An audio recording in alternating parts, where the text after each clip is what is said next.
This is Jerry Mason, the Kickin Lawyer, and I'm inviting everyone to join us every Tuesday at 5 p.m. on the Kickin Lawyer fan page on Facebook for Law Talk Live, where we discuss business, politics, current events, and the law. If you miss the live version, you can watch the playback on YouTube or listen on your favorite podcast platform.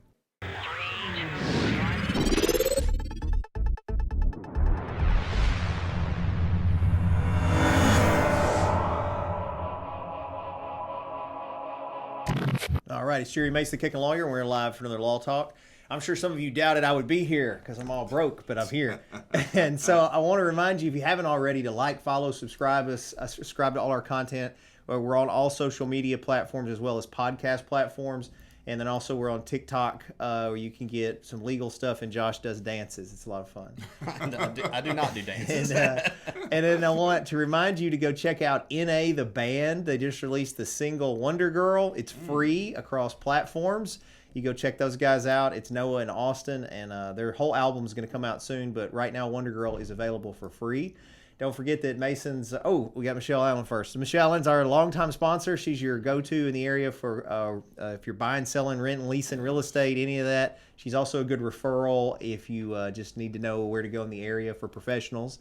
And Mason's High Octane Martial Arts, located in Covington since '93, creating kicking lawyers, black belts, and champions alike. And yes, you can train there even with a messed up leg. There's other stuff we can do, so have a lot of fun there. And then the Cellar Restaurant Prohibition Bar is located here in Covington. I will be there after this doing trivia tonight. Probably won't be there next week because I have surgery Thursday, but I will be there tonight. So hopefully you guys come out, join us, bring your A game, and we'll do some trivia. And then, of course, Masonite Digital Marketing. Be glad to help you with your online presence and accelerate your brand. Joining me today is a fella that can rival me on running his mouth, Mr. Marcus Heaston. How are you doing, Mr. Heaston? I'm doing well. Thank you for having me on the show. Yeah. It's good to see you. All right. You just got over class reunion.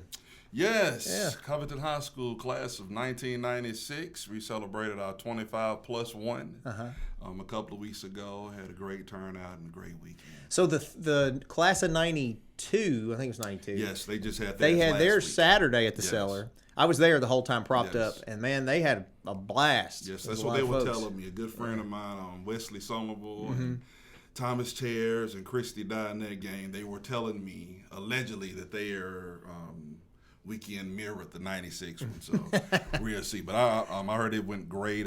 Was talking with Miss Felicia Mason from over at the Boys and Girls Club, actually at lunch today, and she was telling me that they had a great turnout over there to help with some community service projects over there. And she said it was really eye-opening for a lot of the alumni and graduates that are from Covington that didn't even know the type of work they're doing over there. So they gave them a chance to go in. And, from that conversation, as she was saying that several of them offered to donate $400 a piece. And it was literally matching up as we were there. So 92. Well, that's a good that's a good avenue even for you to go. You've given me information before. You and I have talked off the air, obviously, about things that I didn't know about, and a lot of these classes may not know. Yes. Mine, the class of '97, is Black Friday at the Cellar. That's what they were telling me. You could come hang out with us and throw your pitch and all that. Well, Yeah, I know a few of you guys. We hung out with a few folks. Eric Brent. Yeah. He's Scott helping organize it. Colston, Yeah. And a few others. So There's a bunch. Holly. Yes, Catherine, that's at the clerk's office now. Yes. There's a lot around here that are still active from the class of '97. Yes, Faith Hayes, Washington. there's several of them. So hopefully, the exciting part of that, especially for where we're at in our community right now, it's very exciting to see a lot of folks from our generation. As my son tells me all the time, he says, "Daddy, you're a middle-aged man now. Tupac has been dead almost 30 years." And before I could argue with him, I was like, yeah, you're right. So it's saying that, I think we're at the right age now.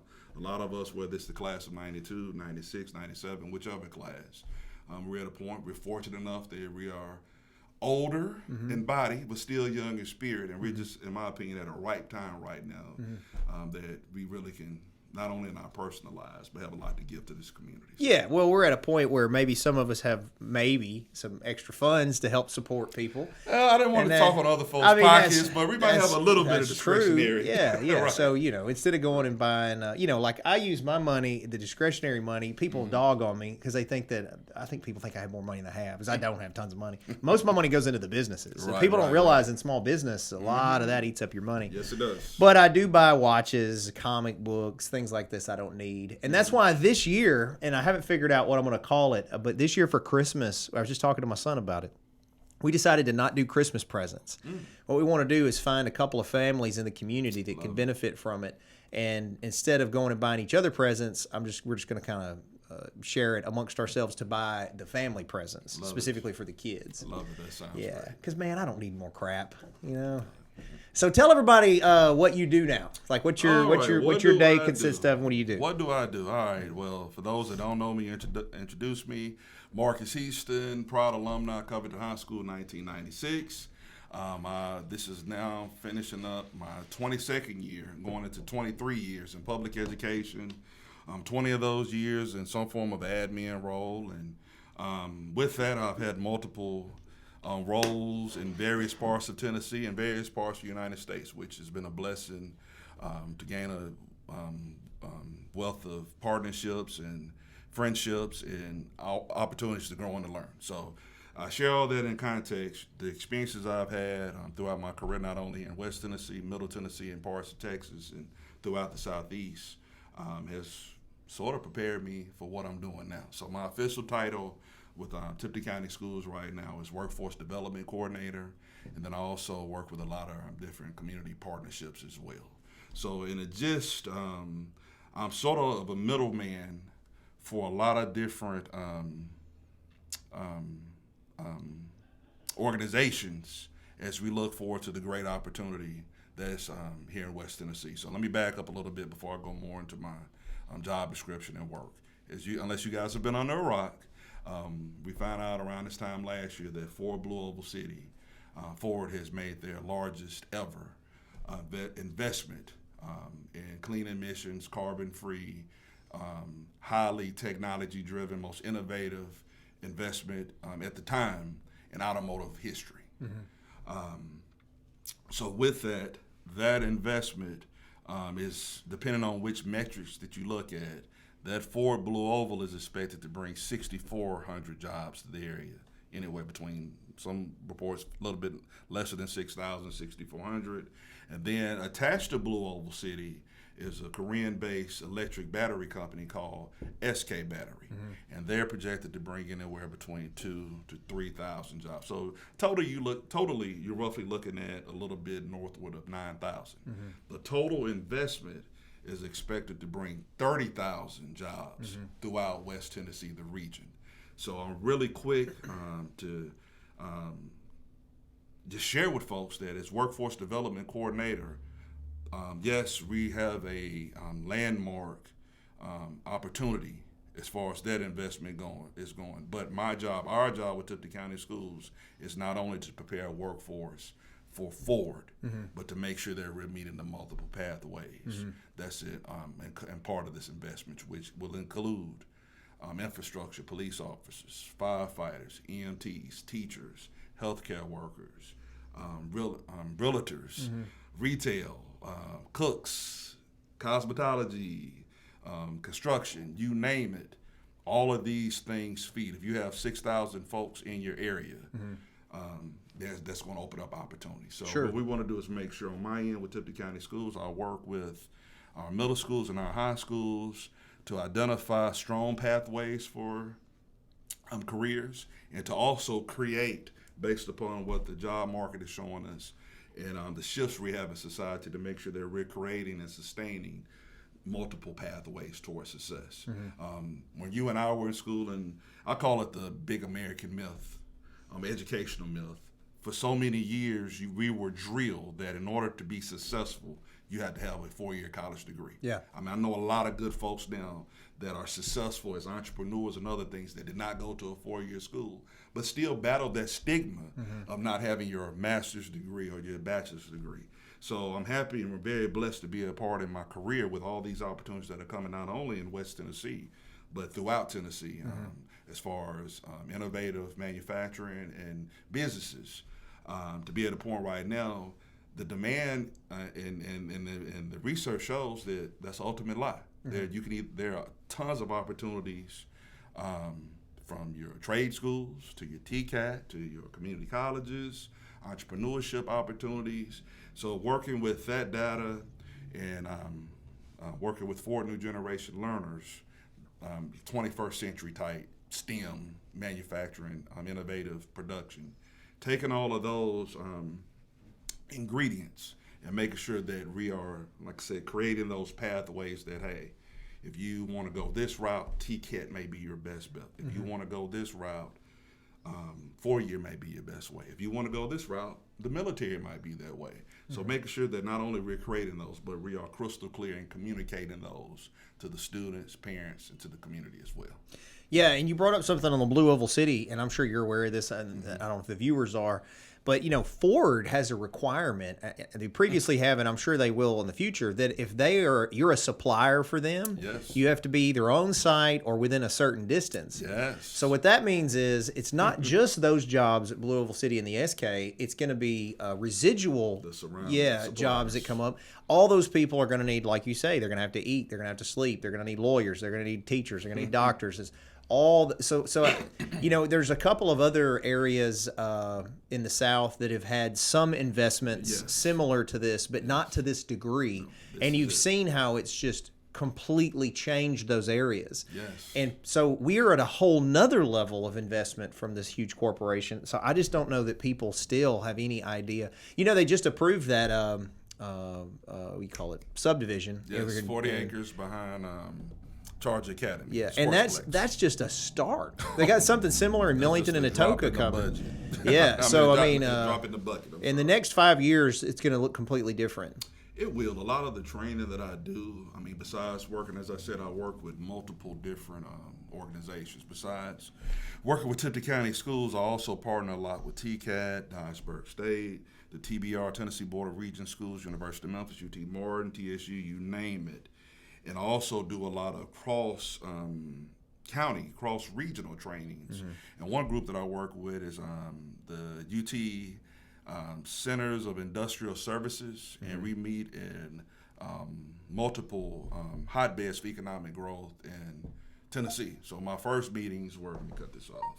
My first meetings were in the Murfreesboro area. So I had a chance to plan a lot with Rutherford County government, Williamson County, Metro Nashville. In 2 weeks, our next convening will be in Knoxville, and we get to partner with them in parts of Chattanooga. So when working with these different pieces from my end, I'm able to partner with Chattanooga Hamilton and say, hey, look, when Volkswagen was coming in, what were some of the things that 10, 15 years later that you can, this worked, this didn't work.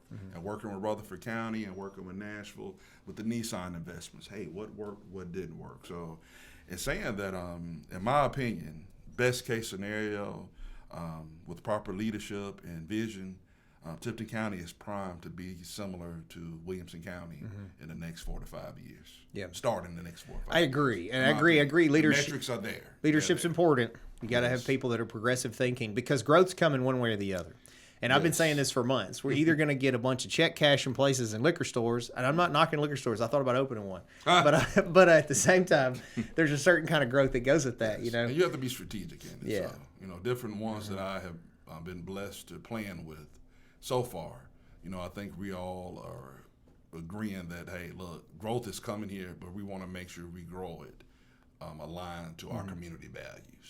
Another thing I wanted you to speak on that I didn't know existed till you did the training at the chamber was that, and I can't remember if it was a portal or how to get access to that information, but all that information that you have on all these students. Yes. You said even more so than your own kid, that your kid get that access from their schools. So tell us about that, School Links. So School Links is a new digital dashboard. To break it in layman's terms, or as my son say, middle-aged people terms. It's basically you take Facebook, social media, and you blend that with college and career readiness. So as part of School Links, Tipton County right now is one of 2 districts in the state that has access to this. It's Tipton County. Metro Nashville is bringing out a small dosages. We did training throughout the summer at Vanderbilt with the largest economic school districts in Texas, Chicago, New Jersey, New York, and outer parts of Atlanta. So with this, when you look at workforce development and even economic development, proper leadership, you don't want to accidentally get anywhere. You want to be strategic in your planning. So with this dashboard, now all of our Tipton County students, middle and high school, now have their accounts up. And it's basically like social media. So the kids go in, they create their accounts, and based upon that, there are multiple metrics that are brought together to help students and their parents make the best college and career decisions. So, but it's all based upon grade band. So for our middle school students, it's more about exploration. You know, what kind of things do you like? What are your learning habits? What's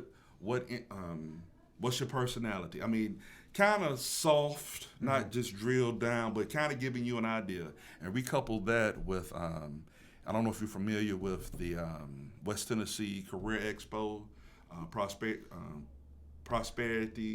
Pathways to Prosperity. Yeah, I was in it the first year. I missed the last year. I just returned to West Tennessee last year. Man, this was phenomenal. Yeah, it was. The kids loved it. Yeah, so, and we'll have another one in the spring as well. So basically taking those experiences, and which is tangible to students, along with the different functionalities of school links, and taking that data to better prepare our students to make the correct course selections when they register for high school. So when we talk about those pathways, when we were in school, you had the university pathway, or you had go straight to work, the industrial pathway.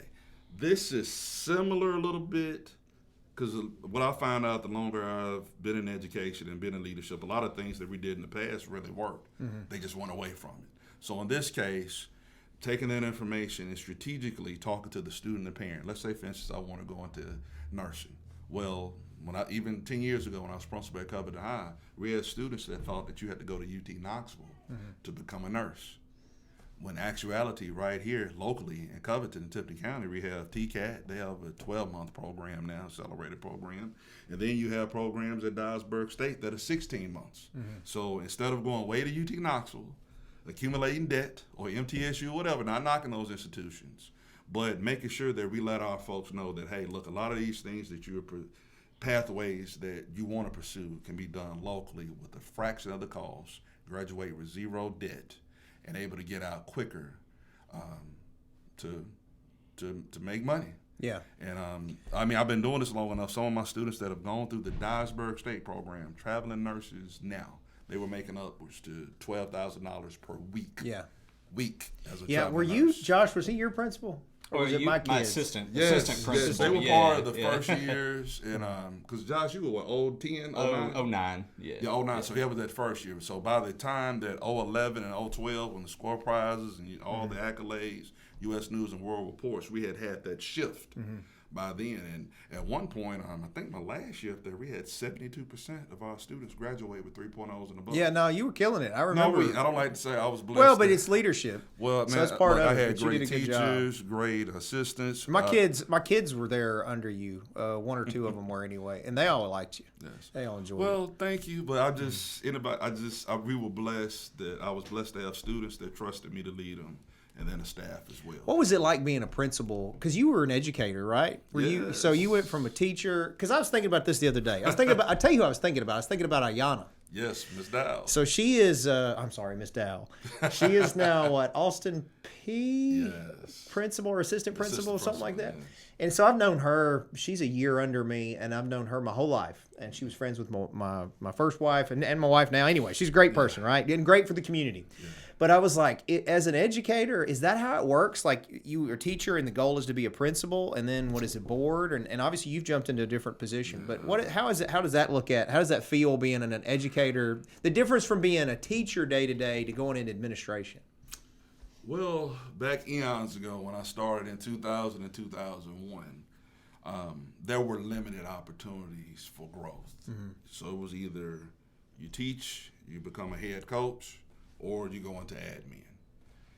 But now, as society as a whole has evolved, I mean, you have all types of opportunities now. Academic coaches, learning loss coaches, Title I, blah, blah, blah, blah, blah, blah. But during the olden times that I went through, I actually only taught school for 2 years.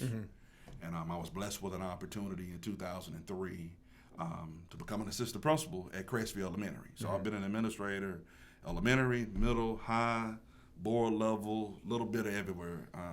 And so you asked me, what is that like? I mean, man, I don't want to give a cookie cutter answer. Because I think. Well, here's why I ask you. No, I don't mean to interrupt. There's a reason I ask. One thing I have found interesting, as I advance through life too, is we're all sort of subject to our perspective, and our perspective is based on our experience. Yes. And as an example, when I was a deputy, I was a patrol deputy for a long time, and that was the guys that are in the car going around stopping the cars, and I had a sergeant or a corporal above me, and then they had brass above them. I was arguably the slick sleeve low man on the pole, but I was I had a different perspective when I was the deputy, and there's certain things I would complain about that then I didn't understand because I became a sergeant. Yes. And when I became a sergeant, all of a sudden now I had to handle these guys, their payroll, I had to discipline them, and then my perspective shifted. Yes, it does. There were things that I didn't anticipate or see. Yes. So I was just curious if there was that kind of shift from being teacher to admin. Oh, yes, man. Yeah. So I even take it a step further than that, Jerry.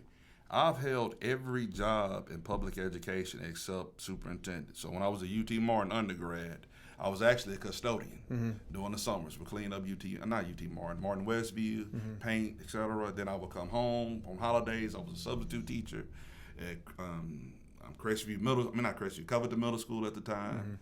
I've been just about coached every sport, referee, assistant principal. So literally, if you look through my resume, I have worked at every capacity with the exception of being the superintendent, and I have zero desires. I refuse to even take a superintendent's licensure test because I just, but so when saying that, yes, there are different lenses that if you go through that I really think help bless me as a leader. Sure. Because when you look at the experience I knew exactly how my custodians felt because I was a custodian. I knew exactly how the subs felt because I was one, teacher, etc. So hopefully as I'm heading into year 23 of leadership, I've been very blessed to be a part of some great teams. Hopefully those experiences gave me a perspective and a sense of empathy, but yet added, because I'm really big on accountability and pushing folks, but I really felt like that helped me to frame it up to the folks that I had to push and encourage. Sure.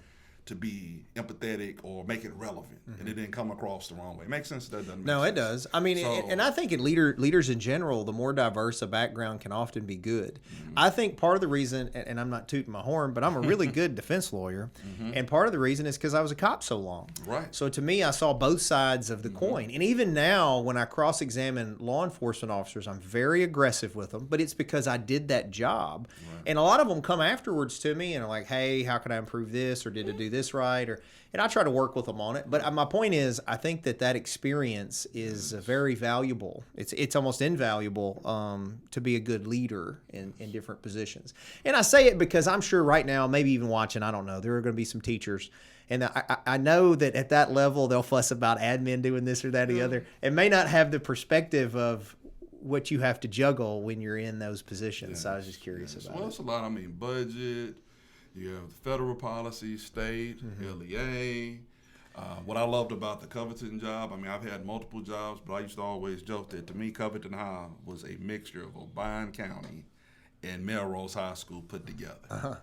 And you know what, Jerry? I loved every bit of it. Because, man, during those times, and my former students will tell you, and this is how I feel as I grew as a leader, when you could create the critical mass. In critical mass, you rarely have 100% people going in the right direction or the same direction. But if you can get like 60, 70%, and during those years, man, it was Charger Nation. I mean, that's honestly when Charger Nation was birthed during that time. And it was just an awesome thing to have so many folks from diverse backgrounds. You may have folks from Burleson area, the sub, the projects. Well, you may not be able to say it, and but to bring them all together, man, that was awesome. Yeah, you had white folk, black folk, rich folk, poor folk. So look, I had the chance. Awesome. But the expectations were the same. As my kids got a little older, I started to get to where we had the chance for them to maybe go to private school and stuff, and it was never an option for me because I'm Covington High alum, just like you. And look, man, you got to learn in real life how to deal with all kinds of different folks, folks from different backgrounds. That was a great experience. Yeah, so like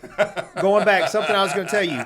So Crestview Gents, which was a big part of my middle school growing up. And man, look, when I was in kindergarten, I saw the Gents. I vividly remember it. It was a homecoming game at the high school, and we were in there. I was in kindergarten, and I remember I think it was Seton Enos at the time, was on it. He was a white boy, and so I identified with him because a white boy's fine, right? And then he was out there with the whole team, and man, they were the coolest team. They were. And I told my mama right then in kindergarten, I was like, I want to do that. I want to be a Crestview Gent. Yeah. So then fast forward, I'm blessed by Mr. Russell to get on the team there, and I was on it I was a bodyguard 1 year, and then I owned it for 3 years. Remember, the bodyguards just stand y'all were cool. Yeah.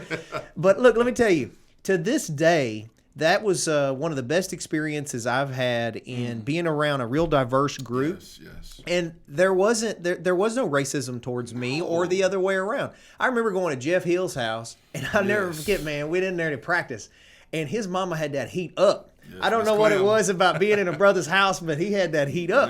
And I remember they asked me, "You okay, baby?" Because I was sweating. Right. And then we go out there and practice, and then we broke bread together. My point, though, is if you avoid, especially in the developmental stages as a child, I think that's where we start to get biases, is because there are biases I think people that didn't have those experiences to me have as an adult that I broke through as a kid because I saw, look, man, he's got grandma just like me. He's got a mama who loves him just like me. You know, he's going to eat and do everything just like we're not as different as people, a lot of times want to point it out. I'm going to push back with you on that. I have the opposite end of that. So, I'm very blessed. I have a great mother and father, my sister, Mia Heaston, my brother, Marlon Heaston. We've been blessed. But those that know, my parents had me early in life. I was born to teenage parents. So my origin is 324 Bledsoe, quote unquote Black Bottom, and 750 Best Street. That's where my sister and I spent our entire teenage years and college years. Now Marlon, we joke with him. By then, Mom had went back to real estate school. Daddy had went to fire. He was with the Memphis Fire Department. Blah blah blah blah blah. And they moved out to Mount Carmel. Yeah. But with saying that, I had the total. So I grew up in the quote unquote hood, 750 Best, 324 Bledsoe. But when I went to school, I was in what was called the optional classes back then for Covington City School. So oftentimes I was the only minority. It may have been literally 4 or 5 of us. Was it like the challenge classes? Yes. Yeah. And it was great, but it was an optional program. So a lot of my great friends now that's part of our reunion, we literally went through kindergarten and first grade, and we are lifelong friends now. So when saying that, at school, I was the only minority in the class. So shouts out to David Warmoth, shouts out to D.W. Blakeman, Shane Elam, Landon Morgan. I can go through a whole bunch of my guys that Jason Turner, Trey Harris. When we were in school, we didn't see that. We did not see the color piece. So I would go over Trey's house, or I would go over Keith Stewart's house, J.W. Stewart, different ones. And we loved Arnold Schwarzenegger. We loved Rambo. We loved Nintendo. We loved pizza. And we honestly sounds like my childhood. But that was our childhood. And we loved Thundercats. We loved He-Man. And we honestly didn't see that. So when I would come home, and then they would come over my house. They were like, hey, come over to 750 Best. I remember David Warmoth dropping me off. And, and it was just, I honestly, thank God I never really had to experience that. And I don't feel like they were just putting on the front because they were at my house or I was at their house. I can honestly say, and even it shows like even at our class reunions, we don't have that vibe. Yeah. So in saying that, that experience was a blessing. Even when I returned to Covington High School as 2008, 2009 as principal, that experience that I had, I loved high school. We loved high school. Yeah, I enjoyed it. That was part of my motivation as a principal throughout the years. I used to tell them during class meetings, I said, guys, if I do my job correctly as your leader up here, this will be more than just coming to school for you. This will be a lifelong experience. And I don't want this to be your best experiences, you know, whether it's college, going on, military, or whatever, traveling. But I want you to look back at that time that you were here in charge of nation. And I want this to be some of the most meaningful experiences you've ever had. And Jerry, in saying that, I've been doing this long enough now that now those kids are now having class reunions. Yeah. So we had 2011. 2012 was actually celebrating the night the 96 was up there. And it's so cool that those kids, they remember. And even when I was an admin down at Mumford High, you know, I was an assistant principal at Mumford High from 05 to 08. Well, it's the same, I'm sorry. But, so shouts out to Cougar Country. I'm doing great stuff down there too. But in saying that, as a leader, I've always been intentional and strategic in trying to make sure that my students had experiences similar to what I had. Shout out to Mr. Glass and that team. And I mean, I loved being a high school student back then. And, you know, in the 90s, we didn't want to miss school because we were scared we were going to miss what was going on. Yeah, well, we didn't have the social media. So if you wanted to stay in the know, that's where you went. That was the social, is you actually talk to people. But even with that, this was something that in my older years now I reflect more, because I'm sort of that part of my life. I'm more like a central office, community, things of that nature. But I remember Dr. Tim Fight when he was superintendent, and I was up at principal at Covington High. He said, "Marcus, what's remarkable about what you guys are doing at Covington High?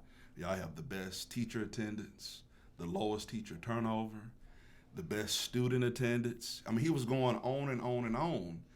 When, you know, folks were looking at score prize 1, 2, 3, U.S. News, they were looking at the accolades. But as I drilled down deep and I thought about it, I was like, man, we have a culture. We have a place. It's an experience for people. Because teachers didn't want to leave. You know, if they come to my office, I have their pictures on the wall.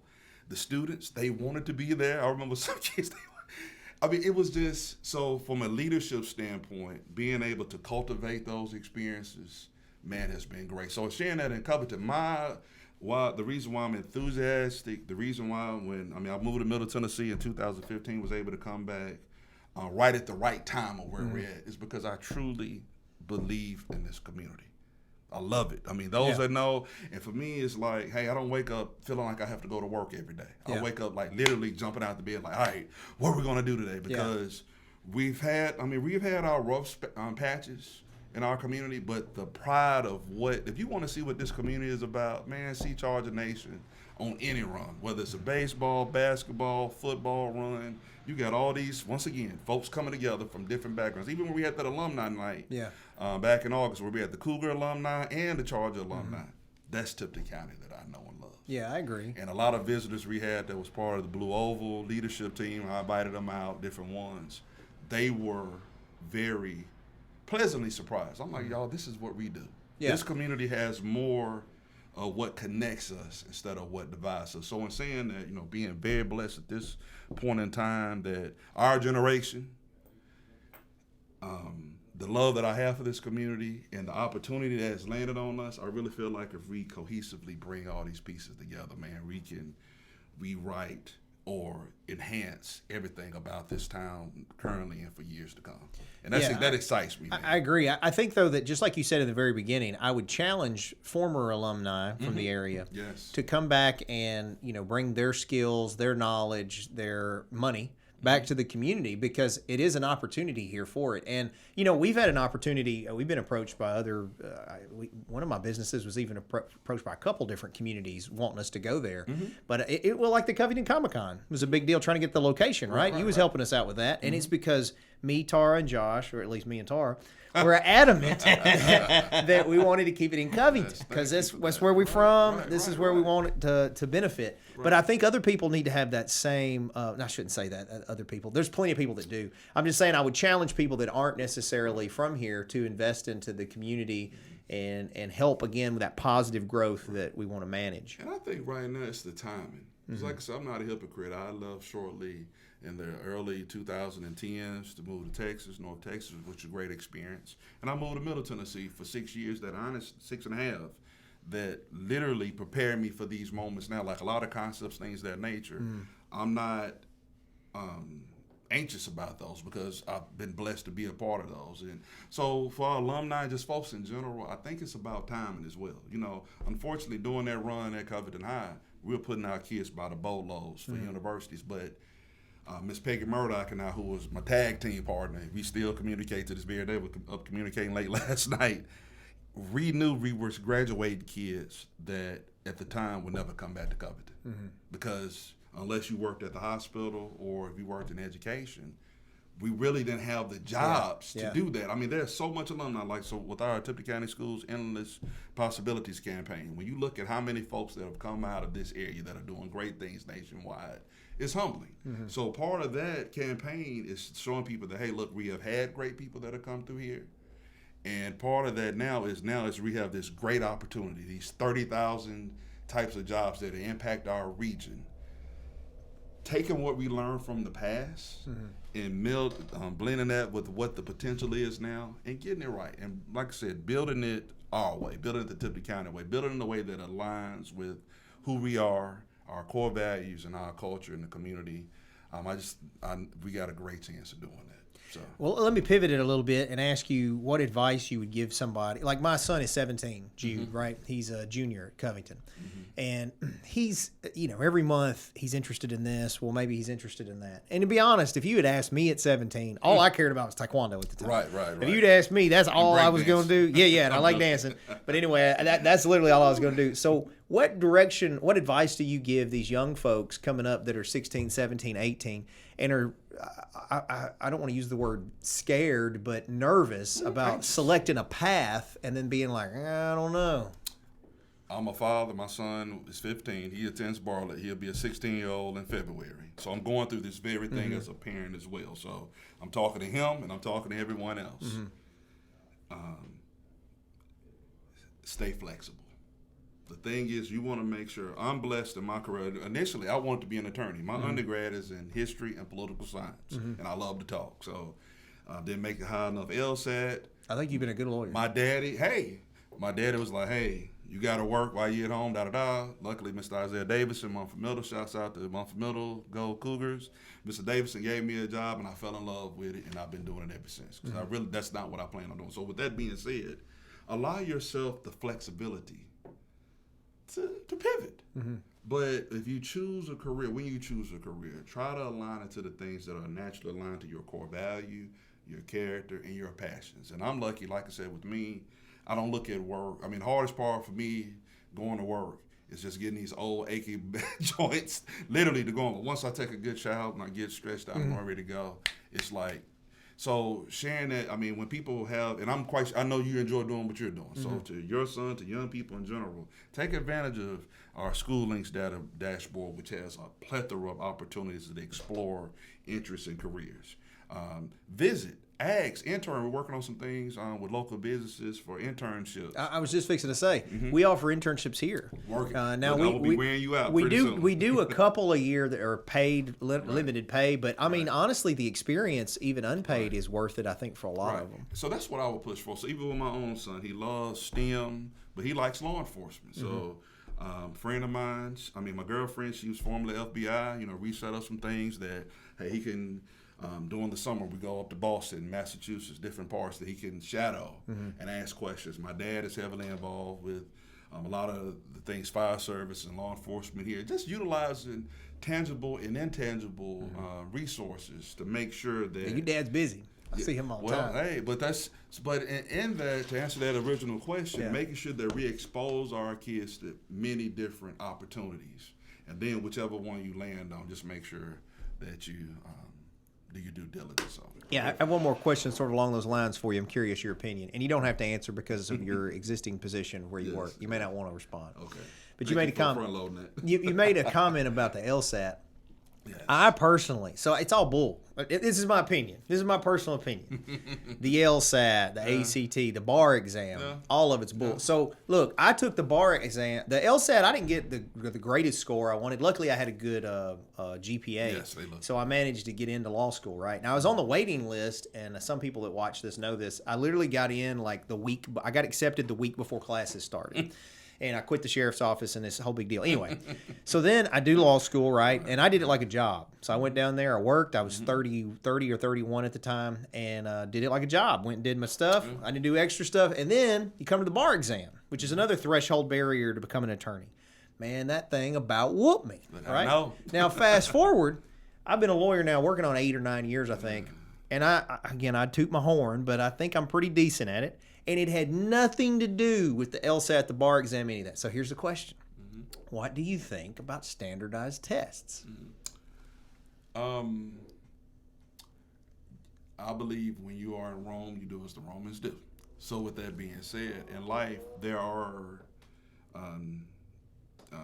gates Sure. that regardless of whatever your professional career is and in life, those are there. Yeah. So my opinion, as long as they are there, prepare yourself to be able to succeed in that. At least that's what I teach my son. That's the rules I live by. It's a good answer. But that's honestly how I feel. But I do agree with you. It's more skills based. Yeah. So I really see a shift as we look at the Gen Z, millennials. A lot of research that I do with that is that shift is there. That a lot of folks, some jobs that require degrees when you and I came out of college and came out of high school, they're a little more flexible. Organizations, particularly some of the innovative companies, to look at more about your skill set. You know, can you work with others? Are you creative? How do you handle pressure? Things of that nature. So where we're at now with my current capacity is, okay, yes, we got to prepare for this said test, but making sure that we're drilling down and providing supports to grow those soft skills, those 21st century tech skills or work skills, make sure we're intentional in doing that. And doing that in my household with my son as well. Yes, sir. And I really think those are opportunities. Conflict resolution. I mean, it's things that go, in my opinion, that go across discipline. So as a law enforcement, as an attorney, as a teacher, as a principal, there are certain levels of conflict resolution. We've got to understand. You can't go off the handle every time something doesn't go your way. Yeah. Well, that's something that I think a lot of folks nowadays struggle with when they get their feelings hurt, by different stuff. So when we were in a different world when we were growing up.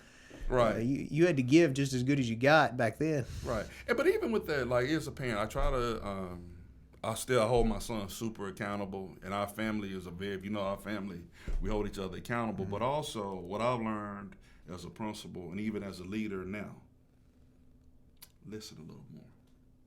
Because I really feel like young people, they're smarter than what we give them credit for. Sure. But sometimes we don't give them the avenues to express that and show their creativity. So as a dad, there's certain things I, even now, personally, go through with my son, I have to stop and say, okay, did you listen to him? And then we'll go back and, the lesson I may want to be, hey, look, we're going to finish something we start. But listen to him to come up with ways, okay, look, we're not going to do taekwondo anymore. You're not going to have extra time on your hand, buddy. Let's explore some things that we're going to transition to with this time that you have. Makes sense? That doesn't make sense. And I really feel like, as a principal, hopefully that's one reason why I have great relationships with most of the kids that I've worked with. Now they're adults throughout the years, like your brother. But on the other end, I really feel like our generation, Jerry, was cheated because oftentimes we weren't allowed. And I think that's why if you look at leadership, you have boomers, and you have millennials, and I really feel like us in Generation X, we sort of kind of missing it for lack of better words. And I really feel like some of that is that we weren't always given the opportunities to express how we were. And the thing is, I spend a lot of time with that now, not only leading the younger folks, but even going back with my own peers and helping them with career and workforce development as well, because unfortunately, we just didn't have those things in place. So, does that make sense? Hopefully, it does. But you can see that. You can see that. I get the place for standardized tests. Yeah. I struggle because I was not good at standardized tests. I'm still not. Yeah. And I have 4 children, and a couple of them have struggled with them. And I feel like they a lot of times, and I would say this to anybody watching, your self-worth shouldn't be tied up in anything like that. There are some people that are super talented at things that's hard to measure. My daughter, for example, one of the most talented artistic people I've ever. She can paint, she can sculpt, she can do hair, makeup, she does nails now. She can make anything. Super talented. Has no interest in monetizing it. With everything I think of is how I'm going to monetize it. So it's hard to measure that metric with her, but she's super talented. And so I just hope that other people realize, look, just because you didn't get a good grade on an SAT, ACT, or LSAT, or whatever it is, that's not necessarily a measure of your self-worth. You just got to find your path. And that's a lot of the work that I do in a nutshell, helping find that path. I'm in the novice stages, but what encourages me is that when I go to different parts of the state and different convenings, and shout out to Tipton County Board of Education, Dr. John Combs, Marty Burleson, the board for creating this position, because this is, other places don't have this role that I do, that right now we're in the novice stages, but ultimately that sweet spot of what you're talking about is, hey, finding out exactly what are our kids' talents and what are their likes, and then providing them the supports they need to get to that threshold. So let's face it, for some of our students that want to go and be chemists or coders or certain engineers, doctors, etc., making sure that we have the resources and the pathways in place to truly support them, to get them to that point that they can kill that ACT. Yeah. But on the flip side, if you want to go into the military, make sure we're intentional in the supports with that as well, to kill that ASVAB. Or on TCAT, for your TCAT or community college, they re-equip you enough that you can blow that certification test out the way.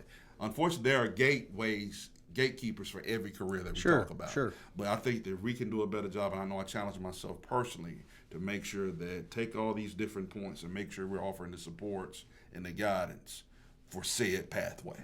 Make sense? It does. Right. And it's kind of far out a little bit. And I want to tell you this, Mr. but- Heaston. I have great respect for you and your family. I think y'all are great in the community. You're always positive. I don't know that I have ever met a Heaston that had any kind of negative attitude. And so, you know, like Michelle Allen just said, Marcus Heaston, thank you for all that you do to guide our younger generation to be better equipped to guide our future.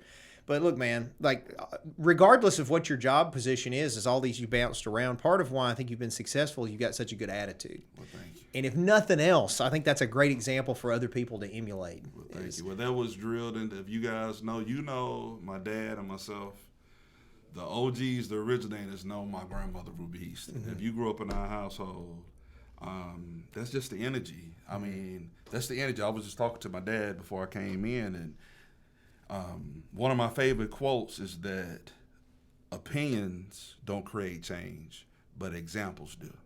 And growing up with us, hard work and continuous learning, things of that nature, Jerry, that's just what we saw. Our grandmother, the same way she was hard, she taught 54 years in coming to city schools in Tipton County. When we got home, it was constant learning. It was constant like, okay, if you made a mistake, we reflect, how did we grow, how did we learn? It was always a positive attitude with our parents. Like I said, my mother had 3 kids at age 24. She and my dad are both 24, but we remember her working at the health department, but studying to take a real estate exam. We remember Pops working at Charms and World Color Press, a volunteer firefighter, but at Shelby State studying for his EMT, things of that nature. That's just all that we saw. I really reflected. I don't remember my parents being lazy at all. It was either work, take care of the kids, something with education, and church. We saw that every day. Yeah. And that goes back to that quote. Change is not from opinions. Everybody got opinions, especially now with social media. It's by the examples. And that's just something our grandparents, our parents, my sister and brother and I, my cousins, we try to emulate those examples for our children as a leader. So thank you for that, but that was intentional, man. It was just, and you know, our grandmother, and it's just sort of like a Heaston legacy. Our thing is when we die, man, I tell my own son, I want my cup to be empty. When it's time for me to check out, hopefully I got it at least 40 some more years left, maybe in the 50, depending on modern science. But just know that whenever it's time to check out, that cup is going to be empty. My grandmother was the same way. My pops is the same way. My parents. So thank you for sharing that. That means I think that's a great message. So tell folks how to get a hold of you, how to follow up on this information you've given. All right. So with workforce development, the quickest ways is that if you click on our Tipton County Schools website, if you had checked it out, shouts out to Phil Ramsey for a pretty cool video, giving an overall view of where we're currently at in Tipton County. So you can go to www.tiptoncountyschools.com. Hopefully I got that right. But just Google it. Is it .com.org? It's one. I think it's .com. Man, I got so many. But if you go into the Google search engine, Tipton County Schools, Tennessee, and then if you click on that the Parent Speak school links, of which I'm talking about, you can click on school links, and it gives you an overview of that. Cool. Right now, believe it or not, I just started social media now a little bit over a year ago, but being intentional with communicating, as my son would tell me, Daddy, Facebook is for the old people. I try to make sure that I post things on Facebook, on Twitter, on LinkedIn. We have a great town hall meeting coming up. Every quarter, I have a community summit and directly in neighborhoods. So to go back, how to get, you can either go to our Tipton County Schools website, hit me up on social media. Marcus Heaston is Marcus Sean Heaston on Twitter, but Marcus Heaston on LinkedIn and on Facebook. And when you go on, and I'm leaving the breadcrumbs. Right now, hey, Mr. Heaston, what about Ford? They're not hiring yet, but I got a QR code. Click on it, register to get updates. Hey, what can I do if you want to get those type of jobs? One of my former students, well, Mr. Heaston, I just want to work in the warehouse. I'm like, listen, there will not be a warehouse. Yeah. If you ever seen the Avengers movie, this plant will make 65 electric vehicles per hour. Yeah. It's got robots. Human machine, human hands does not touch it. It's like Tony Stark putting on the nano green, what is nano it? suit. The nano suit. It literally, these trucks, this production, it's completed in 1 minute, and it drives itself off of the assembly line and parks itself. So in saying that, these jobs require, from the entry level, TCAT. You can go out there. Shouts out to Dr. Yolanda Jones and Amanda Heath and their team. Katie Fisher just posted the link on the comments. 16 month programs. You can get your industrial maintenance certification, your machinist certification, your electric vehicle, and welding. Those are the top 4 things that you don't have to wait 2-3 years. These are like, now I'm begging people. So if you follow me on social media, you'll see TCAT. A lot of what I work with the current students at the high schools in Tipton County is we're trying to get them what's called EPSO opportunities, early post-secondary opportunities. Those students that feel like, hey, I don't want to go to a 4-year school, but I like work. I want to hit the ground running. We're trying to get them as many certifications in high school. So instead of taking 2 years or 16 months to go through TCAT, we can have you just about ready when you graduate, or a couple of months away. Yeah.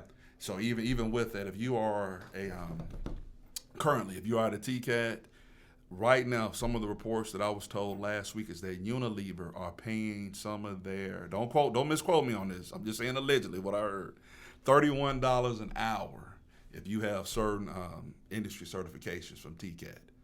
FedEx is only paying $20. So I was at the barbershop earlier this week, they was like, dude, it didn't make any sense for me to go to FedEx in Memphis, make $20 an hour. Now I can make $31 an hour. And I said, you got it. So with 4 Blue Oval, our current work population, Unilever, Duffield, Charms, etc., Mueller Brass Fittings, this is causing a scale up. Yeah. They're going to have to step up to the plate. And I'm seeing things, I'm seeing things that allegedly on certain shifts, you can make $24 an hour. The $31 an hour with the industrial certification. I was working with, we were taking our guidance counselors this time last year on tours at Mueller Fittings, and there were certain guys that's on the floor with certifications that were making over $100,000 a year with a high school diploma and certifications the last 2 years, because they said, hey, look, we know we have to scale up because of what's coming. So in saying that, I look at that as an opportunity for our community that, hey, look, wages are going up. Unless you are mentally or physically handicapped, there is absolutely no excuse to be living in poverty in Covington, Tennessee, and Tipton County in the next 3 years. And I said, I'll look in the camera and say that. There is no excuse. Yeah. You got folks now, if you got records, you got all types of expungement events. You can go to the state of Tennessee. Governor Lee and his team, the General Assembly, have put up a lot of things to give folks second chances. Shouts out to American Job Center, Brandon Armstrong. I think Stephen Sulfur, several folks with Safe Harbor. It's so many opportunities, even for folks that our age, that life happened. Yeah. That you can pivot, get your record clean, things of that nature, so you can take advantage of this. But I challenge our generation, if you are not physically or mentally handicapped, there is no excuse to live in poverty in Covington, Tennessee in the next 3 years. Zero. Period. That's a good message. Sorry.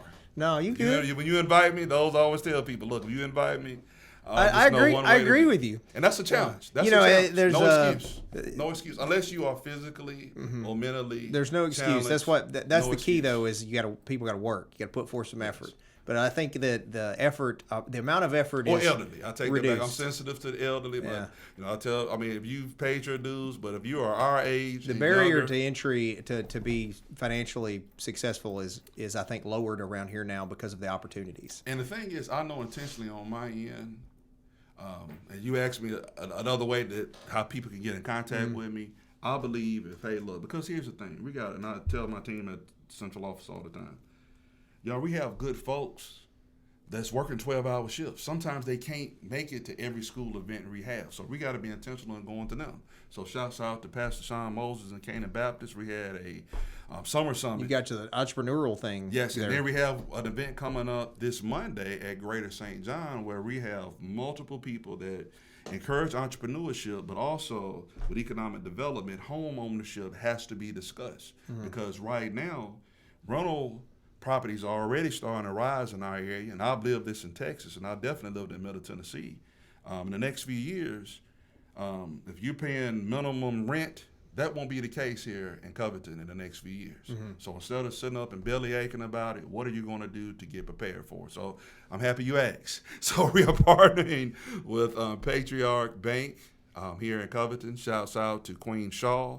They have a program that's set up for first-time buyers that they will pay, if you qualify, give you $7,500 on your down payment for your house.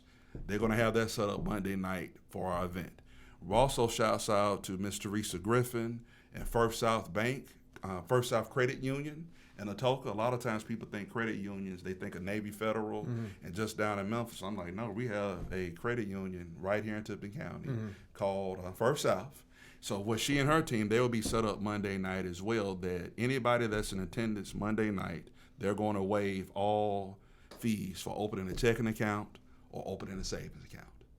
So if you show up Monday night, so I have a lot of my former students at Covington High that are now making $1,500 a week, some cases with overtime, on the construction site through Albridge. Shout out today. They know who they are. I'm so proud of them. I tell them every morning. So the next piece is now we take that money, nothing wrong with splurging a little bit. Get you a pair of Jordans and a couple of nice outfits, but you don't need 200 pairs of Jordans. So what this series, this next summit Monday night is designed to do is that we're going to have all the experts in banking, insurances, things of that nature, to give you advice, to give you strategies on how to take that money and start a building for the future. We don't want you to be renters here in Covington. We want you to be homeowners. Yeah. So with that, if you are starting out straight out of high school, you're making your $50,000, $60,000 a year, hey, look, you're not going to get the Max Groove mansion straight out the box. But Teresa Griffin and her team from First South, we're going to have people on site that will help draw up 6-month, 12-month, and 18-month savings plans with folks that are attendants. Like I said, all fees are free.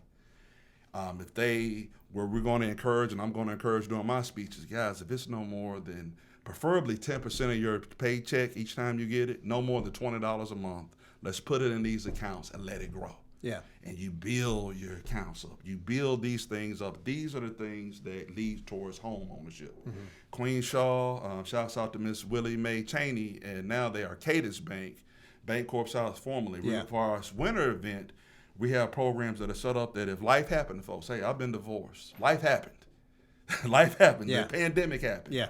That if you need to clean up your credit, things of that nature, we have people on site Monday night in these next series that can help you out as well. The end game is that, hey, look, with better workforce opportunities, better economic development here in Covington and Tipton County, once we have those things, how do we properly reinvest that in our community? And I think that becoming homeowners, having our insurances set up, your savings, just your different investments. To me, those are the foundations for a strong community. And I feel like we got a chance right now to get this thing right. I agree. And You got me let's motivated. go. Well, it's the truth. I mean, the thing is, we got a chance. So that'll be Monday night. Keep an ear out. We plan on having those summits monthly. I mean, not monthly, quarterly. So like I said, right now, shouts out to New York Life. They will be a sponsoring Monday night event. They will also be providing dinner that night. So for people that come up, we got about 300 Domino's pizzas and some goodies that we're going to serve. Shouts out to Patriarch Bank and Queen Shaw for offering these services. Like I said, $7,500 towards your first home. Yeah, that's along great. with some other things. That's great. And also with the credit repair that she may offer. And Willie Mae Cheney, Miss Willie Mae Cheney and Bancorp South and Cadence. And then shouts out to First South for helping folks waiving fees to help them establish lines of credit with the bank and set up checking accounts there. If you have great wages, steady banking history, things of that nature, that's the winning formula, man. Yeah, that's planting seeds for a long term. Man, that's legacy. Yeah. That's legacy work. Well, Marcus, I appreciate you joining us, man. I had a lot of fun with you. Man, it's time already. Next time, well, I got to go do trivia, I'll which pick you it. can come to. I'll pick it. You can come to the trivia. I'll Tonight's pick it. history. Oh, wow. But man, selling. look, Jerry, thank you, man. Anytime. I love what you're doing for our community. You and I have a lot of off the record, not since off the record, but conversations, man. And it's just a good time to be in Covington and I think so County too. right now, man. Well, and a lot of it's because we got good folks like you. Well, you too, and other folks, man. So let's just go ahead and tell our time. I mean, a whole bunch of us, man. The timing is right, man. So let's get it. Well, thanks, Marcus. I appreciate you. And we appreciate all you guys watching us. Don't forget to like, follow, and subscribe across platforms. We're on podcast platforms as well as all the social media. I got a TikTok. We're trying to get to 20,000 followers on TikTok. We just got monetized, so I'm excited about that. Yeah, on TikTok. Not because of Josh's dances, though. And then don't forget, NA the band has Wonder Girl out now. It's available on all platforms. It's free, 100% free. He's talking about all this free stuff. You can get a good music there. It's very good.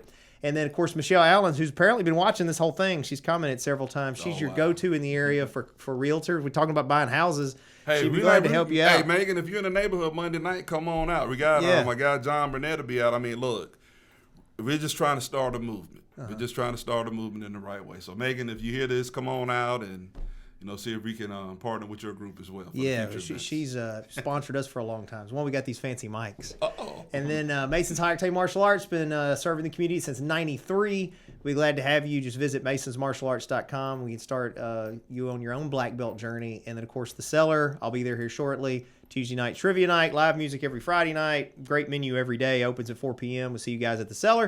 And then last but not least, Masonite Digital Marketing. Be glad to help you accelerate your brand online or otherwise with marketing tools, etc. So I will not be live next Tuesday because I'm having surgery Thursday, and I'll be bedridden for 7 days. But I think I'm interviewing Ben Dickey tomorrow to pre-record to put next Tuesday. So you guys can tune in for that. Ben's always fun, good longtime friend, alumni, CHS alumni. 97. So anyway, hope you guys have a good rest of your week. Thanks for watching, and keep kicking.